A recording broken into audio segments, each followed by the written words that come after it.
Alors, le premier élément en tout cas qu'on peut identifier sur le tourisme médical, c'est de souligner que c'est pas forcément un phénomène très nouveau.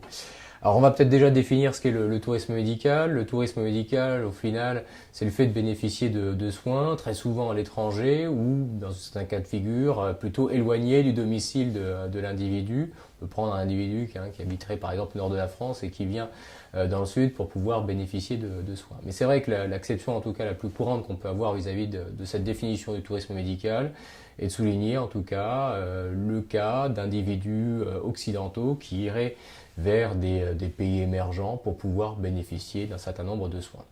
Alors ça c'est l'une des définitions et c'est vrai qu'on a très souvent tendance donc à identifier que c'est un phénomène moderne, un phénomène contemporain,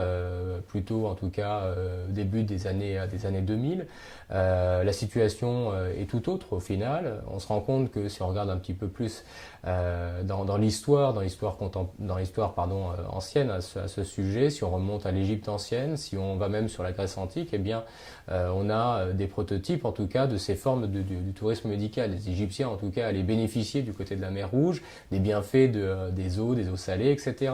Des sites archéologiques tels que Épidore sont des prototypes en tout cas à vocation d'une certaine façon en tout cas du tourisme médical, hein, pour entre autres invoquer Dieu Asclépios et bénéficier là aussi en tout cas d'éléments de guérison ou de rémission pour le patient ou l'individu du monde hellénique qui venait sur ces sites archéologiques. C'est dans des visions là plus proches de nous dans le temps, des prototypes par exemple du côté de la Côte d'Azur, où l'aristocratie, entre autres anglaise, ou l'aristocratie même russe, venait sur la Côte d'Azur, du côté de Nice, de Cannes, pour pouvoir bien bénéficier des bienfaits du soleil, des bienfaits en tout cas de la mer, et passer de bonnes conditions en tout cas de santé. Et c'est vrai qu'aujourd'hui, on est dans cette vision, en tout cas, qui est vulgarisée auprès des médias, parfois à juste titre, parfois un peu galvaudée, de présenter le tourisme médical d'individus, de Français qui vont au Maghreb, de Français qui vont en Bulgarie pour pouvoir bénéficier de soins, chirurgie dentaire, chirurgie plastique dans le cas de la Tunisie, le prototype aussi d'individus américains ou anglophones qui vont là aussi bénéficier de soins, notamment du côté de l'Inde. Alors ça fait partie en tout cas des définitions du tourisme médical là aussi. C'est les prototypes qui sont en tout cas des illustrations parfaites aussi du désengagement des systèmes de santé en place, hein, puisque les variables aujourd'hui d'attente et de délai d'attente font que les individus essaient de trouver un palliatif à ces éléments-là. Donc en Angleterre, par exemple, pour bénéficier d'une chirurgie, remplacement de hanche, etc., vous attendez en moyenne entre 10 et 16 mois. Là où au final, en Inde, eh bien, sur des délais extrêmement courts, en quelques jours, on peut directement vous accueillir et vous permettre en tout cas d'être hospitalisé dans des conditions qui n'ont rien à envier aux hôpitaux occidentaux. Donc ce sont ici des réflexions extrêmement importantes. Et puis si on élargit aussi la vision, puisque là c'est une vision plus, on va dire, du tourisme médical de masse, on a une vision aussi élitiste du tourisme médical, et les prototypes par exemple parisiens, l'hôpital américain de Neuilly est une forme aussi, une illustration du tourisme médical, dont beaucoup de gens ont souvent tendance à occulter ces prototypes et ces illustrations. On est ici sur une stratégie plutôt de niche qui est développée en direction bien évidemment d'une clientèle élitiste qui cherche en tout cas les plus grands pontes et les plus grands spécialistes dans leur domaine. Donc le tourisme médical est une vocation extrêmement large, elle souligne aussi des flux de migration d'une patientèle, un néologisme en tout cas de clientèle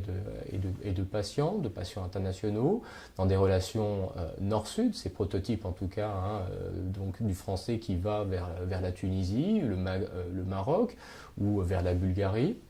C'est des relations nord-nord, dans ces prototypes parfois plus élitistes, sur des stratégies en tout cas de niche. Par exemple, un Français qui irait aux États-Unis pour pouvoir bénéficier de soins du côté de Boston, ou pour aller du côté de Londres, des quartiers UP de Harley Street, pour bénéficier là aussi des techniques de pointe dans le domaine de la chirurgie. Et puis aussi, l'une des définitions que l'on doit donner dans cette approche du tourisme médical, c'est des flux de migration qui existent dans les suds, dans les pays Italie, donc dans ces relations sud-sud, eh bien, si on prend le prototype, en tout cas tunisien, vous avez aujourd'hui, vous aviez à l'époque, avant le printemps arabe, puisque ces éléments, en tout cas, ont chamboulé beaucoup de choses, vous aviez des flux de migration d'Algériens qui allaient en Tunisie, de Libyens également, qui voulaient, qui souhaitaient aussi bénéficier d'un certain nombre de soins. Donc on a ici des relations qui sont très particulières, et le tourisme médical, en tout cas, sous-tend des approches assez diverses. On le voit souvent sous l'angle de la gestion, on le voit souvent sous l'angle du marketing, en termes d'analyse de perception des risques, etc. Ce sont des éléments illustratifs, mais soulèvent également bien d'autres interrogations, notamment sous l'angle éthique, notamment sous l'angle économique. Et les récentes mises sur le devant de la scène par les médias, notamment auprès de la PHP et des décisions de Martin Hirsch à ce sujet, soulignent entre autres aussi ces prototypes, en tout cas, de la définition du tourisme médical. Donc on voit ici, dans ces différentes illustrations, qu'on ne peut pas rester insensible et que les gens de sciences de gestion sont aujourd'hui amenés à réfléchir sur ces prototypes parce que les conséquences économiques sont parfois extrêmement importantes, confère entre autres le rapport Attali. C'est également des réflexions juridiques, c'est donc des réflexions marketing et c'est également des réflexions éthiques et géopolitiques qu'il convient d'étudier et d'analyser en profondeur.